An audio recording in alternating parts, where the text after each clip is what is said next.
देखिने प्रकारको आर्थिक उन्नति र विकासको प्रगतिका लागि समन्वयात्मक रूपमा सक्रिय हुन सबै मन्त्री र सचिवलाई प्रधानमन्त्री ओलीको निर्देशन। वर्षौंको राजनैतिक प्रणाली र सोच परिवर्तन गर्न समय लाग्ने नेकपा अध्यक्ष दाहालको भनाई। काठमाडौँ उपत्यकाभित्र सञ्चालित अधिकांश पेट्रोल पम्पहरू जोखिमपूर्ण। सघन बस्ती, सडक छेउ र घरमै टाँसिएका पेट्रोल पम्पहरू थप खतरनाक। सर्वसाधारणको जीवन रक्षा र मुलुकको समग्र आर्थिक वृद्धिका लागि सडक सुरक्षा बढाउन नेपाल सरकारलाई विश्व बैंक र संयुक्त राष्ट्रसङ्घको आग्रह। दुर्घटना भए लगत्तै आवश्यक उद्धार र उपचारका व्यवस्था गर्न सुझाव। अफ्रिकी मुलुक कङ्गोमा दादुराको प्रकोप बढ्दै गएपछि 8 लाख बढी बालबालिकालाई खोप लगाइने। पछिल्लो 1 वर्षमा मात्र 3500 बालबालिकाको मृत्यु। र घरेलु फुटबलमा नयाँ खेलाडी उत्पादन गर्न ग्रासरुट लिग सुरु गरिएको एन्फाको भनाई। 1 वर्षमा 10,000 बालबालिका सहभागी भइसकेको दावी। नमस्कार, कान्तिपुर डायरीबाट साथी सुरज अनि तेजेन्द्रको समाचार अब विस्तारमा। प्रधानमन्त्री केपी शर्मा ओलीले देखिने प्रकारको आर्थिक उन्नति र विकासको प्रगतिका लागि समन्वयात्मक रूपमा सक्रिय हुन सबै मन्त्री र सचिवहरूलाई निर्देशन दिनु भएको छ। चालु आर्थिक वर्षको नीति तथा कार्यक्रम र बजेटको पहिलो 2 महिनाको समीक्षा गर्न सिंहदरबारमा आज बसेको समीक्षात्मक बैठकमा प्रधानमन्त्री ओलीले घोषित लक्ष्य र प्रगतिलाई आगामी समीक्षामा नयाँ सोचका साथ बढी स्पष्ट र मूर्त बनाएर प्रस्तुत गर्न सम्बन्धित मन्त्रीहरूलाई निर्देशन दिनुभएको हो। उहाँले भन्नुभयो, अगाडि नबढेका योजना के कारण अगाडि नबढेको हो भन्ने देखिनुपर्छ। यस 2 महिनामा नभएका काम छन् भने आगामी 2 महिनामा डोबर रूपमा काम गर्नुपर्छ। त्यसो हुन नसकेमा आर्थिक लक्ष्य पूरा हुन नसक्ने स्थिति छ। यसमा साथीहरूको ध्यान जाओस्, काम बढी गर्न र प्रतिवेदन चुस्त दुरुस्त राख्नुहोस्। विकासमा योजना दिन, आर्थिक उन्नति र समाजमा परिवर्तनको सकारात्मक परिणाम र असर पार्न सक्ने गरी महत्त्वपूर्ण कार्यक्रममा केन्द्रित हुन प्रधानमन्त्री ओलीले आग्रह गर्नुभएको छ। बैठकमा केही मन्त्रीहरूले एउटा मन्त्रालयको फाइल अर्को मन्त्रालयमा रोकिँदा प्रगति हुन नसकेको प्रष्टीकरण दिएका थिए। जवाफमा प्रधानमन्त्री ओलीले त्यसो नगर्न आग्रह गर्दै फाइल बढी अल्झिने मानिएका मन्त्रालयलाई ढिलाइ नगर्न र अर्को मन्त्रालयको प्रगतिमा सघाउन आग्रह गर्नुभयो। सरकार नवीनता र सहजताका साथ अघि बढ्न चाहेको बताउँदै प्रधानमन्त्री ओलीले मन्त्री परिषदबाट फिर्ता हुने खालका प्रस्ताव नल्याउन पनि ध्यानाकर्षण गराउनु भएको थियो। बैठकमा प्रधानमन्त्री तथा मन्त्री परिषदको कार्यालयले बजेट कार्यक्रम र सम्बन्धित मन्त्रीसँगको कार्यसम्पादन सम्झौता अनुसार प्राप्त प्रगति विवरण प्रस्तुत गरेको थियो। नेपाल कम्युनिस्ट पार्टी नेकपाका अध्यक्ष पुष्पकमल दाहालले 250 वर्ष पुरानो राजनीतिक प्रणाली र सोच परिवर्तन गर्न समय लाग्ने बताउनु भएको छ। 1.5 वर्षकै अवधिमा चमत्कारिक परिवर्तन खोज्नु कल्पना मात्र हुने उहाँको भनाइ थियो। एक थरी मान्छेहरू 1.5 वर्षमा नै धेरै चमत्कार भइसक्नु पर्थ्यो भने जस्तो गरी असाध्यै धेरै नकारात्मक टिप्पणी गर्ने, ती नकारात्मकता फैलाउने अभिव्यक्तिहरू हामीले सुन्ने गरेका छौँ। 250 वर्ष यता यति धेरै फोहोर थुप्रिएको छ हाम्रो समाजमा, हाम्रा सोचहरूमा, हाम्रा शैलीहरूमा, हाम्रा संस्कारहरूमा। त्यसलाई पोखाल्न केही समय त हामीले हेर्नै पर्छ। रूपन्देहीको तिलोत्तमा नगरपालिकामा लगानी सम्मेलनको उद्घाटन गर्दै आज अध्यक्ष दाहालले परिवर्तन नै नभए जस्तो गरी धमिलो पानीमा माछा मार्ने प्रयास नगर्न विपक्षी र गणतन्त्र विरोधीलाई चेतावनी दिनुभयो। 10 वर्षमा समीक्षा गर्ने कुरा र 20 वर्षमा समीक्षा गर्ने कुरा गरेका छौँ, तर अब 1.5 वर्ष हुन पाएको छैन। सब चौपट भयो, बर्बाद भयो, सिद्धियो, केही पनि भएन भन्न थाल्यो भने त्यसले चाहिँ हामीले यो परिवर्तनलाई संस्थागत गर्ने कुरामा होइन, बरु यो समाजमा अराजकता फैल्याउने, अस्थिरता फैल्याउने र अनि धमिलो पानीमा माछा मार्नेहरूलाई नै मद्दत गरेको हुन जान्छ, जुन मलाई लाग्छ हामी कोही पनि त्यसो गर्न चाहँदैनौँ। त्यही हामी स्वस्थ आलोचना, गम्भीर आत्मसमीक्षा, समीक्षा, आफ्नै कमी कमजोरी सच्याउने आँट गरेर अगाडि जानु छ। राजनैतिक दलले व्यक्तिगत सुविधा र स्वार्थमा केन्द्रित भएर जनसेवालाई नजरअन्दाज गरियो भने परिवर्तनका लागि योगदान दिएका शहीदको सपना तुहिने खतरा हुने अध्यक्ष दाहालले बताउनुभयो। हामीले गरेको यो परिवर्तन सिस्टममै भएको अलि गुणात्मक प्रकृतिको परिवर्तन हो। सङ्घीय लोकतान्त्रिक गणतन्त्र, निरङ्कुश राजतन्त्रबाट गणतन्त्र, एकात्मकताबाट सङ्घीयता, समावेशिता, सबै उत्पीडित वर्ग, जाति, क्षेत्र, लिङ्ग, समुदायको प्रतिनिधित्व सुनिश्चित गरिएको छ। भने जति भएको छैन होला, अझै बढी हुन पर्छ भन्नेमा म आफै पनि छु, तर जति हुन सक्थ्यो अहिलेको हाम्रो राजनैतिक यथार्थमा, ऐतिहासिक धरातलमा त्यति चाहिँ हामीले संस्थागत गरेका छौँ। संविधानमा मौलिक अधिकारदेखि सबै विषयहरू। सम्मेलन उद्घाटन कार्यक्रममा संघीय सरकारका अर्थमन्त्री युवराज खतिवड़ाले संघीय सरकार, प्रदेश सरकार र स्थानीय तहका सरकारले संयुक्त रूपमा लगानी वृद्धिका योजना र पूर्वाधार तयार गर्नुपर्ने बताउनुभयो।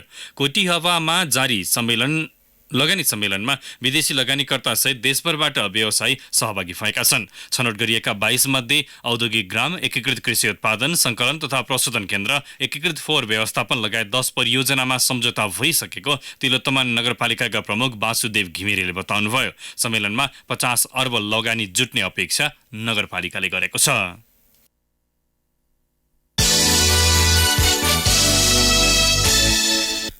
अब हाम्रो नयाँ नियमित स्तम्भ कान्तिपुर सविस्तार। कान्तिपुर सविस्तार। काठमाडौँ उपत्यकामा अधिकांश पेट्रोल पम्पहरू घना बस्ती बीचमा साँघुरो स्थानमा र जोखिमपूर्ण ढङ्गले सञ्चालित छन्। उपभोक्ताको सूचना, सुरक्षा र चाप कम गर्न खुला ठाउँमा सुरक्षित मापदण्डका साथ पम्प सञ्चालन गर्ने आयल निगमको प्रस्ताव अझै कार्यान्वयन हुन सकेको छैन। छोटो दूरीका बीचमा रहेका यस्ता पेट्रोल पम्पहरूले कुनै पनि बेला जोखिम निम्त्याउन सक्छ। कुनै कारणवश एउटा पम्पमा दुर्घटना भए त्यसको क्षति न्यूनीकरण गर्न र अन्य पम्पलाई समेत जोगाउने क्षमता उपत्यकाका स्थानीय तह र सुरक्षाकर्मीसँग छैन। यस्तोमा सघन बस्ती, सडक छेउ र घरमै टाँसिएका पेट्रोल पम्पहरू कुनै पनि बेला विस्फोट हुन सक्ने टाइम बम जस्ता भएका छन्।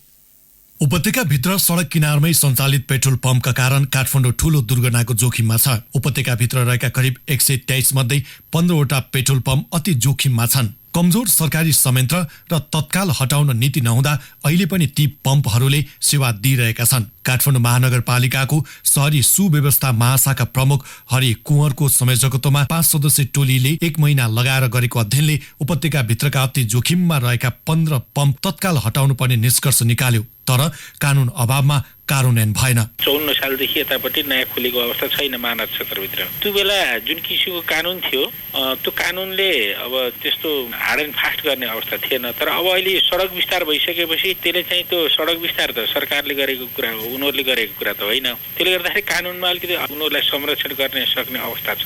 त्यसकारणले यसलाई कानुनै परिवर्तन गरेर अगाडि बढ्नुपर्ने स्थिति भएकोले अहिले कानुनको प्रक्रिया अगाडि बढाएको छ वाणिज्य आपूर्ति मन्त्रालय मार्फत। कानुनले गाइड नगर्दासम्म यी सबै कुराहरूलाई हामीले चाहिँ कडाइका साथ अगाडि बढाउन सक्ने अवस्था देखिएन। तर तालुकदार मन्त्रालय, उद्योग, वाणिज्य तथा आपूर्तिले भने सुझाव समितिको कुरा मान्न तयार छैन। मन्त्रालयकी उपसचिव उर्मिला केसी कानुन नभएकै कारण अव्यवस्थित पेट्रोल पम्प हटाउन नरोकिएको दावी गर्छिन्। आयल निगमकै नयाँ कार्यकारी निर्देशकको संयोजकत्वमा एउटा कमिटी गठन भएको थियो। त्यो कमिटीले चाहिँ अब रिपोर्ट चाहिँ मलाई दिए जस्तो लागेको छैन। पनि त्यो विषय हाम्रो नि चासोकै विषय छ। जुन लागेर अनि एनओसीलाई चाहिँ निर्देशन दिएको ल हटाउनु पर्यो। पेट्रोलियम पदार्थको सबै जिम्मा त एनओसीलाई दिन्छौ नि। के कति दूरीमा राख्ने, कस्ता पेट्रोल पम्प राख्ने मापदण्ड भित्र छन् कि छैनन् र त्यो अधिकार चाहिँ एनओसीलाई छ। सडक विभागका सडक सुरक्षा तथा ट्राफिक शाखाका प्रमुख दीपा राई अनुगमन पश्चात तत्काल पेट्रोल पम्प हटाउन सकिने अवस्था हुँदाहुँदै अन्य निकाय कानुन बाधक भयो भन्दै पञ्चायतको गुनासो गर्छन्। सडक विभागले मात्र हटाउने भनेर चाहिँ अगाडि बढेर त यो सम्भव हुन्न। यसमा चाहिँ सडक विभाग, महानगरपालिका, आयल निगम अनि त्यसरी पुलिस प्रशासन सबै बसेर चाहिँ छलफल गरेर चाहिँ एउटा निचोड निकाय निकाल्यो भने केही न केही चाहिँ निस्केला। नत्र एउटा मात्र निकाय चाहिँ अघि बढ्दा केही चाहिँ अब कानुनमा नलेखेको भएर सम्भव नहोला होइन। कि चाहिँ अब सरकारले नि केही स्पष्ट चाहिँ एउटा चाहिँ नीति बनायो भने सम्भव होला। नत्र चाहिँ ठ्याक्कै एउटै मात्र निकायले चाहिँ अहिले चाहिँ हटाउन चाहिँ अलिक गाह्रै पर्ला। जोखिममा रहेका पेट्रोल पम्प तत्काल हटाउने अख्तियारी ओइल निगमसँग छ। तर निगमका निमित्त कार्यकारी निर्देशक सुशील भट्टराई स्पष्ट नीति नहुँदै अनुगमन गर्ने, प्रतिवेदन तयार पार्ने अनि कानुन भएन भन्दै एकअर्कालाई दोष लगाएर पन्छिने प्रविधि बढेको दावी गर्छन्। एकताका नेपाल आयल निगमले सप्लाई बन्द गरिदिएको हो। सम्मानित अदालतको आदेशबाट फेरि हामीले सप्लाई चालू गरेको अवस्था पनि छ। हाम्रो कुनै पनि त्यो पम्पहरूसँग चाहिँ यसलाई राखिरहनु पर्छ, यिनीहरू जोखिममा चलाइरहनु पर्छ भन्ने मान्यतामा हामी छैनौँ। हामीले ती पम्पका विक्रेताहरूलाई पनि तपाईँ जहिले चल्नुहुन्छ चल्दाखेरि चाहिँ सेफ्टी सुरक्षाका अहिले नियमित अनुगमनले पनि हाम्रो हेरिरहेको छ। जस्तो फायर फाइटिङ छ कि छैन। तर ट्राफिकले साह्रै नै समस्या भएर यी पम्पलाई चाहिँ अब चाहिँ समस्या भयो, यसलाई चाहिँ यहाँबाट हटाइदिउँ भनेर हामीले कुनै निकायले लेखेर आउने बित्तिकै हामीले तुरन्तै हटाइदिइहाल्छौँ, बन्द गरिदिइहाल्छौँ। आइनकै कारणले ती पेट्रोल पम्प चलिरहेको होइन। काठमाडौँ उपत्यकाभित्रका पेट्रोल पम्पमा अहिले पनि सिन्डिकेट जारी छ। जोखिम न्यूनीकरण गर्न 2068 सालमा सुरक्षित मापदण्ड अनुसार काठमाडौँमा पम्प सञ्चालन गर्ने निगमको प्रस्ताव पम्प सञ्चालककै दबावमा रोकिएको थियो। आफ्नो पेट्रोल पम्प अति जोखिममा छ भन्ने कुरा व्यवसायलाई महसुस नभएको भने होइन। तर ओइल निगमले जारी गरेको नयाँ मापदण्ड अनुसार पेट्रोल पम्प चलाउने हैसियत नरहेको गुनासो गर्छन्। बालाजु स्थित कुपु धुपु पेट्रोल पम्पका सञ्चालक नवराज भट्ट। सडकले नै हिजो स्वीकृति दिएको हो र निगमले पनि स्वीकृति दिएको हो। हामीले यतिकै आफ्नो खुसीले राखेको पम्प होइन नि त। हामीले खामसारी गरौँ, विस्थापित भए पछाडि हटाए। हिजो 15 मिटर बायाँ र बायाँ काट्नु पर्ने ठाउँमा 15 मिटर 18 मिटर काटियो। त्यसले गर्दाखेरि राज्यले नै स्वीकृति दिएर ल भुक्तान गरेर खा भनेर यो लेखेर दिइसकेपछि अब हामीले युक्त गर्न पाइएला नि त भन्ने मात्रै हो होइन। व्यवसायले कसरी दादागिरी गर्न सकिन्छ र हिजोदेखि अब हामीले गरिआएको हो कि अब राज्यले ल यति जग्गामा चाहिँ सार भनेर केही छ त्यो दिनु पर्यो कि उसले, त्यो भयो भने हामी सार्न तयार छौँ कि। काठमाडौँ महानगरपालिका, सडक विभाग, ओइल निगम जस्तै चिन्ता महानगरी ट्राफिक प्रहरीलाई पनि छ। काठमाडौँमा बढ्दो ट्राफिक जाम र बाटोमा रहेका अति जोखिमयुक्त पेट्रोल पम्पका कारण कुनै अप्रिय दुर्घटना घट्ने हो कि भन्ने चिन्ताले सताउने गर्छ भन्छन् महानगरी ट्राफिक प्रहरी महाशाखाका प्रवक्ता रवि कुमार पौडेल। सडकमा भएका पेट्रोल पम्पहरूमा चाहिँ हटाउनु पर्छ भने हामीले वर्षौँदेखि भनिरहेको छ। आजको मात्रै होइन कि वर्षौँदेखि भइरहेको छ र त्यो एकदम जरुरी पनि हो, आवश्यकता पनि हो र त्यो गर्नुपर्छ त्यो होइन। किनभने सडकमै जोडिएर रहेका पेट्रोल पम्पहरूले भोलि चाहिँ कुनै दुर्घटना भयो भने त्यसले ठुलो क्षति हुन्छ। त्यो भएको लागि त्यसका चाहिँ पेट्रोल पम्पहरू चाहिँ हटाउनु पर्छ भन्ने चाहिँ हाम्रो पहिलेदेखि चाहिँ होइन हामीले सुझावहरू दिइसकेका छौँ। आयल निगमको यसको मेन फ्याक्टर भनेको त्यसपछि आएर महानगरपालिका हो, त्यसपछि सडक विभाग हो। नेपाल ओइल निगमका अनुसार काठमाडौँ उपत्यकामा 123, ललितपुरमा 29 र भक्तपुरमा 20 वटा पम्प सञ्चालनमा छन्। निगमले तयार पारेको पेट्रोलियम पदार्थ बिक्री वितरण सम्बन्धी नयाँ नियमावली अनुसार बिक्री स्थल निर्माणका लागि हिमाल, पहाड र तराईमा फरक फरक मापदण्ड छ। निगम विक्रेता तथा सरकारी संयन्त्रको मेलोमतोमा कागजी प्रक्रिया पूरा गर्ने तर व्यवहारिक प्रक्रिया नअपनाउने प्रविधिका कारण पनि अधिकांश पम्प जोखिममा भेटिएका हुन्। सुरक्षाका दृष्टिले अति संवेदनशील र बिक्री गर्ने पदार्थ अत्यन्त प्रज्वलनशील भएकाले पनि पेट्रोल पम्पहरू शहरको बीचमा हुनु त्यति सुरक्षित होइन। तर मापदण्ड पूरा नगरेका पम्पहरूको निर्बाध सञ्चालनले काठमाडौँ उपत्यका कुनै पनि बेला विस्फोट हुने बममाथि रहेको अत्यास लाग्दो यथार्थलाई कसैले नकार्न सक्दैन। रेडियो कान्तिपुरका लागि सन्तोष गन्धर्व। कान्तिपुर सविस्तार।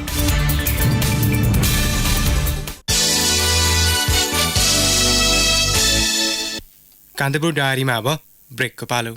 अब बाँकी प्रसङ्ग। सर्वसाधारणको जीवन रक्षा र मुलुकको समग्र आर्थिक वृद्धिका लागि सडक सुरक्षा बढाउन विश्व बैंक र संयुक्त राष्ट्रसङ्घले नेपाललाई सुझाव दिएका छन्। नेपाल भ्रमणमा रहेका विश्व बैंकको दक्षिण एसियाली क्षेत्र हेर्ने उपाध्यक्ष हार्टिक शेफर र संयुक्त राष्ट्रसङ्घीय महासचिवका विशेष दूत जिन टन्डरस्कोटले सडक सुरक्षाका लागि तत्काल कदम चाल्नुपर्ने बताएका हुन्। नेपाल भ्रमणका क्रममा शेफर र टोडले भौतिक पूर्वाधार तथा यातायात मन्त्री रघुवीर महासेठ लगायत यातायात क्षेत्रका अन्य उच्च पदस्थ व्यक्तिहरूसँग भेटवार्ता गरिरहेका थिए। नेपाल सरकारले ल्याउन लागेको सडक सुरक्षा विधेयक, राष्ट्रिय सडक सुरक्षा काउन्सिल गठन र सडक सुरक्षा योजना अध्यावधि गर्ने तयारीको भने उनीहरूले प्रशंसा गरेका छन्।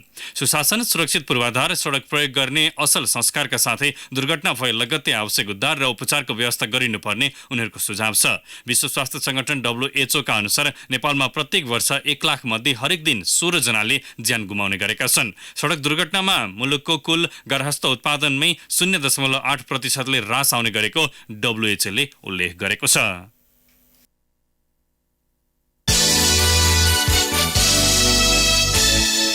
बाल्यकालमा आगोले पोलेर बनेको घाउ निको भए पनि वयस्क अवस्थामा सोही घाउ क्यान्सर हुन सक्ने अनुसन्धानबाट खुलेको छ।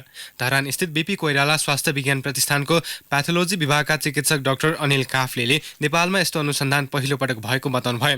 प्रतिष्ठानको बालरोग विभागद्वारा आयोजित सम्मेलनमा आफ्नो अनुसन्धान पत्र प्रस्तुत गर्दै उहाँले सानैमा आगोले पोलेर पनि निको भएको घाउ वयस्क वा वृद्ध अवस्थामा पुग्दा सार्कोमेटोइड क्यान्सरको रूपमा देखिएको बताउनुभयो। जापानमा सन् 2014मा नै चिकित्सकहरूले सो बारे अनुसन्धान गरे पनि नेपालमा भने अहिलेसम्म नभएको डाक्टर काफ्लेले बताउनुभयो।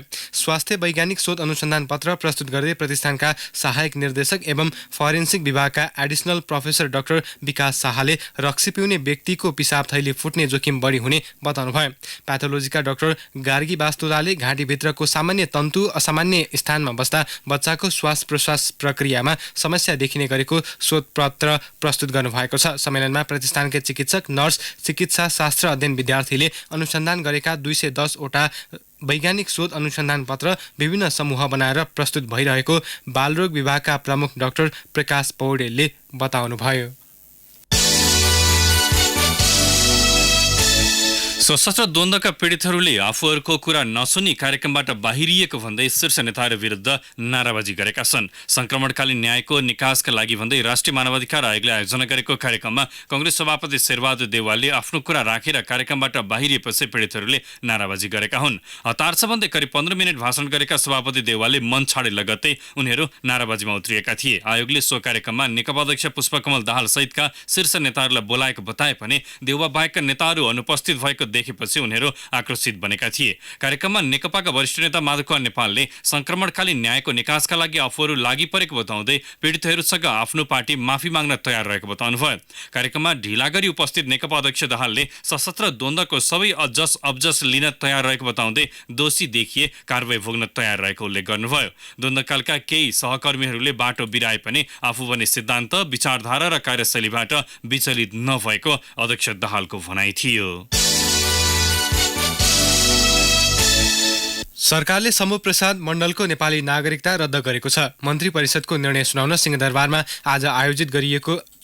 आज आयोजित पत्रकार सम्मेलनमा सञ्चार तथा सूचना प्रविधि मन्त्री गोकुल प्रसाद बास्कोटाले मोरङ जिल्ला प्रशासनबाट जारी भएको मण्डलको नागरिकता रद्द गरिएको जानकारी दिनुभयो। यस्तै मन्त्री परिषदले पूर्व राष्ट्रपति रामवरण यादवको भारतको चण्डीगढ स्थित अस्पतालमा उपचार गराउन लागेको खर्च बेहोर्ने निर्णय गरेको छ। बैठकले पूर्व राष्ट्रपति यादवको उपचारमा लागेको खर्चको फर्च्युट बिलका आधारमा नयाँ दिल्ली स्थित नेपाली दूतावास मार्फत भुक्तानी गर्ने निर्णय गरेको हो। यस्तै गत असोज 4 गते भरतपुर महानगरपालिका 16 को वडा अध्यक्ष चतुर्मान गुरुङको निधनपछि रिक्त रहेको पदको निर्वाचनमा आगामी मङ्सिर 14 गते गर्ने निर्णय गरिएको मन्त्री बास्कोटाले जानकारी दिनुभयो। मन्त्री परिषदले एसिड आक्रमणबाट घाइते जेनी खड्का र मुस्कान खातुनलाई उपचार खर्च एवं जीवनयापनको लागि जनहित 3 लाख रुपैयाँ आर्थिक सहायता उपलब्ध गराउने निर्णय गरेको छ। अब केही समाचार संक्षेपमा। सरकारले निकट भविष्यमा हुन लागेको चिनिया राष्ट्रपति सी जिनपिङको नेपाल भ्रमणले चीन र नेपालको सम्बन्धलाई थप उचाइमा पुर्याउने विश्वास लिएको सञ्चार तथा सूचना प्रविधि मन्त्री गोकुल प्रसाद बास्कोटाले बताउनु भएको छ। मन्त्री परिषदको निर्णय सार्वजनिक गर्न आयोजित पत्रकार सम्मेलनमा उहाँले सरकार सीको भ्रमणको तीव्र प्रतीक्षामा रहेको बताउनुभयो। सत्तारूढ नेकपा निकट विद्यार्थी संगठन अनिरा सुबियुले सरकारलाई निजी मेडिकल कलेजको स्वामित्व लिएर आफै सञ्चालन गर्न आग्रह गरेको छ। निजी मेडिकल कलेज सञ्चालकहरूले कलेज चलाउन नसक्ने भन्दै सरकारलाई साँचो बुझाउने भनेपछि केन्द्रीय संयोजक ऐन महरले स्वामित्व लिएर निजी मेडिकल कलेज सञ्चालन गर्न सरकारलाई आह्वान गर्नुभएको हो। ताप्लेजुङको सुकेटार विमानस्थलमा 3 महिनापछि हवाई उडान सुरु भएको छ। गत असार 4 गते अन्तिम पटक उडान भरेको नेपाल वायु सेवा निगमको जहाजले आजदेखि पुनः उडान थालेको हो। रसुवाको रसुवागढी नाकालाई व्यवस्थित र बलियो व्यापारिक नाका बनाउन नेपाल र चीनका सीमा अधिकारीहरू सहमत भएका छन्। दुवै देशका अधिकारीहरूबीचको बैठकमा सीमा क्षेत्रबाट हुन सक्ने अवैध आवागमनलाई रोक्न नाकालाई थप व्यवस्थित र प्रविधि मैत्री बनाउनु पर्ने विषयमा समझदारी भएको प्रमुख जिल्ला अधिकारी अर्जुन भण्डारीले बताउनुभयो। कान्तिपुर डायरीमा अब बर्दिया डायरीको पालो। बर्दिया डायरीबाट कमल पन्छीको नमस्कार। दशैं तिहार लगायत पर्वलाई ध्यानमा राख्दै प्रहरीले जिल्लामा विशेष सुरक्षा योजना बनाएको छ। चाडपर्वका समय हुन सक्ने अपराधिक गतिविधि नियन्त्रण गर्न 884 जना नेपाल प्रहरीले सुरक्षा गस्ती सुरु गरेका छन्। जिल्ला प्रहरी कार्यालयले मोटरसाइकल, साइकल गाडी र पैदल सहितको टोली संवेदनशील क्षेत्रमा सुरक्षार्थ परिचालन गरेको छ। प्रहरी उपरीक्षक राजेशनाथ वास्तोलाले 24औं घण्टा प्रहरीलाई तयारी अवस्थामा राखिएको बताउनुभयो। सरकारले सन् 2020लाई नेपाल भ्रमण वर्षको रूपमा मनाउने तयारी गरिरहेको छ। तर मुलुककै दुर्लभ वन्यजन्तु कृष्णसार क्षेत्रको संरक्षण र पर्यटन प्रवर्धनका लागि कुनै काम भएको छैन। स्थानीय तहले चालु आर्थिक वर्षमा कृष्णसार संरक्षित क्षेत्रका लागि बजेट विनियोजन नगर्दा सो क्षेत्र ओझेलमा परेको छ। सो क्षेत्रलाई पर्यटकीय गन्तव्यको रूपमा विकास गर्न सकिने भए पनि कुनै पूर्वाधारको विकास भएको छैन। जिल्ला कारागार बर्दियामा क्षमताभन्दा कैदी बन्दीहरू राख्ने गरिएको छ। साङ्गुरा कोठा, कोचा कोच बसाइ र सँगै रहेको शौचालयको गन्धले कैदी बन्दी बिरामी पर्न थालेका छन्। क्षमताभन्दा झन्डै 73 बढी कैदी र थुनुवा बस्न थालेपछि कोठाको अभावमा सुत्ने र शौचालयको समस्या भएको छ। थप थुनुवा राख्ने अवस्था नभए पनि कैदीहरू थपिँदै गएको जेलर दिल्ली पौडेलले बताउनुभयो। सशस्त्र प्रहरी बलले नेपाल भारत सीमा छुटाउने 245 मध्ये मुख्य सहित 94 वटा सीमा स्तम्भ खोजी सुरु गरे पनि भेटिएको छैन। सीमामा रहेको स्तम्भको खोजी गर्ने क्रममा 94 वटा फेला नपरेको सशस्त्र प्रहरी बल बर्दियाले जनाएको छ। ती स्तम्भ हराएको कारण सीमा क्षेत्र 10 गजा छुटाउने अवस्था नरहेको स्थानीयको भनाइ छ। प्रमुख जिल्ला अधिकारी रामबहादुर कुरुङमाङले नेपाल भारतको संयुक्त नापी टोलीले सन् 2020 सम्म सीमा स्तम्भ पुनर्निर्माण गर्ने सम्झौता भएको बताउनुभयो। हवस् त बर्दिया डायरी आजलाई यति नै। कमलपन्थीलाई बिदा दिनुहोस्। नमस्कार। जिल्ला डायरी पछि कान्तिपुर डायरीमा फेरि पनि ब्रेकको पालो। कान्तिपुर डायरीमा अब आर्थिक प्रसङ्ग। नलसिंहगढ जलविद्युत परियोजना अघि बढाउन जापान सरकारले सहयोग गर्ने भएको छ। जाजरकोटमा निर्माणाधीन 417 मेगावाट क्षमताको सो परियोजनामा सहयोगका लागि जापान सरकार सहमत भएको हो। जापान भ्रमणमा रहेका ऊर्जा जलस्रोत तथा सिँचाइ मन्त्री वर्षमान पुनसँगको भेटमा जापानी विकास नियोग जाइकाका कार्यकारी उपाध्यक्ष काजु हिको कोसिवाकाले परियोजना अघि बढाउने विषयमा सहमति जनाउनु भएको हो। जाइकाले पीपीपी मोडेलमा सो आयोजना अगाडि बढाउने गरी प्रस्ताव गरेको ऊर्जा मन्त्री पुनले जानकारी दिनुभयो। उपाध्यक्ष कोसिकावाले नेपालको ऊर्जा क्षेत्रमा थप लगानी गर्ने प्रतिबद्धता समेत जनाउनु भएको छ। नेपालमा जलविद्युतको बजार समेत सुरक्षित रहेको र नाफा समेत सजिलै लिन सकिने भएकाले त्यसतर्फ लगानी गर्न आग्रह गरेको मन्त्री पुनको भनाइ थियो। निरन्तर ओह्रालो लाग्दै आएको धितोपत्र बजारमा कारोबार हुने साताको अन्तिम दिन आज पनि सुधार हुन सकेन। बजार परिसूचक नेप्से आज 1.73 अङ्कले घटेर 1129.80 बिन्दुमा पुगेको छ। नेप्से ओह्रालो लागे पनि कारोबार रकम भने हिजोको तुलनामा 5 करोड रुपियाँले बढेको छ। नेप्सेमा आज 21,25,41,000 रुपियाँ बराबरको कारोबार भयो। अब अन्तर्राष्ट्रिय प्रसङ्ग। अफ्रिकी मुलुक कङ्गोमा दादुराको प्रकोप बढ्दै गएपछि 8 लाख बढी बालबालिकालाई दादुरा विरुद्धको खोप दिइने भएको छ। यो वर्ष मात्रै दादुराका कारण 3,500 बालबालिकाको मृत्यु भएपछि विश्व स्वास्थ्य सङ्गठन WHO र कङ्गो सरकारले संयुक्त रूपमा खोप कार्यक्रम सञ्चालन गरेका हुन्। 9 दिनको अवधिमा 24 क्षेत्रमा 8,02,025 बालबालिकालाई खोप दिने लक्ष्य लिएको छ। कङ्गोमा हाल देखिएको महामारी विश्वमै ठूलो भएको र यो तीव्र गतिमा बढिरहेको WHOले जनाएको छ। नियमित खोप र स्वास्थ्य स्याहारको अभावमा कङ्गोमा दादुराको महामारी फैलिएको बीबीसीले उल्लेख गरेको छ। अब खेल प्रसङ्ग। मोरङको बेलवारीमा जारी तेस्रो लक्ष्मी मार्ग अन्तर्राष्ट्रिय आमन्त्रण गोल्ड कप फुटबल प्रतियोगिताको उपाधिका लागि रोयल क्लब सिलिगुडी र धरान FC बीच प्रतिस्पर्धा हुने भएको छ।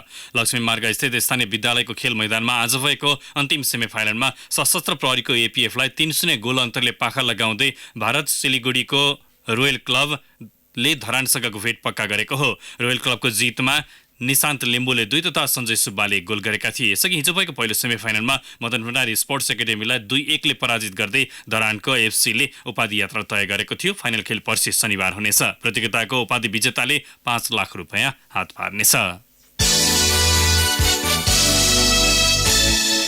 घरेलु फुटबलमा नयाँ खेलाडी उत्पादन गर्न ग्रासरुट लिग सुरु गरिएको अखिल नेपाल फुटबल सङ्घ एन्फाले जनाएको छ। यसका लागि आफूहरूले 11 जिल्लामा प्रतियोगिता सञ्चालन गरिरहेको एन्फाको युवा खेलकुद विकास समिति संयोजक उपेन्द्रमान सिंहले जानकारी दिनुभयो। ग्रासरुट फेस्टिभलको 1 वर्षको परीक्षणपछि ग्रासरुट लिग सुरु गरेकाले नयाँ खेलाडी आउने सिंहको विश्वास छ।